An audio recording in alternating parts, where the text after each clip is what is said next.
Италијанските власти не ги признаваат корона тестовите кои се прават кај нас. Оти Македонија е земја со висок ризик.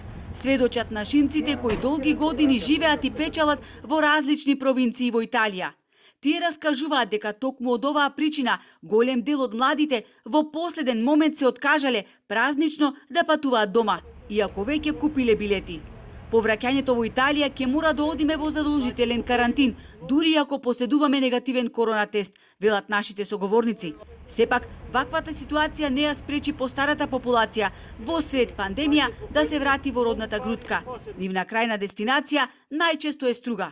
Но никој не знае колкава е точната бројка на печалбари кои се вратија во нашите краишта, зголемувајќи опасноста од ширење на вирусот.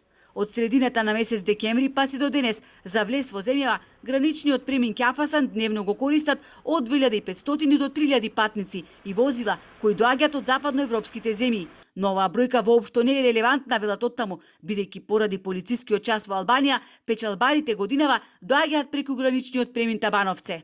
Доаѓањето на печалбарите секако дека влијае врз големување на бројот на заболени и ширење на заразата, вели директорот на Струшката општа болница, кој очекува до крајот на овој месец да се евидентираат далеку повеќе позитивни случаи на COVID-19. Пошто секако ние во болницата имаме пациенти исто тие што се вратени од по Европа, што се резултират дека се позитивни. Така што самите комуникации меѓу фамилиите секако дека е голем ризик и ние апелираме на граѓаните да внимават во тој дел. Во Струшката општа болница веќе се хоспитализирани печалбари кои дошле од Швајцарија.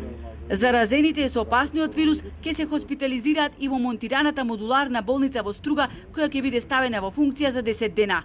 Ваков тип монтажна болница ќе има и во Охрид, но кон крајот на овој месец. Во Охридската општа болница во моментов се хоспитализирани 60 на пациенти, од кои 40 се на кислородна поддршка. Директорот на болницата со апел до граѓаните да ги почитуваат препораките за време на празничните денови кои допрва следуваат. Па реално јас сум уплашен.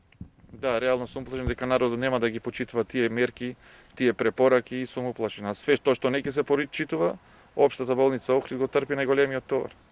Матичните лекари да бидат достапни за пациентите и строго да се придржуваат до протоколите во кои е пропишано во кој момент заразените се упатуваат во болница, апелираат докторите од Охридската општа болница, укажувајќи дека извесен период добивале и над 200 упати од матичните лекари за хоспитализација на пациенти.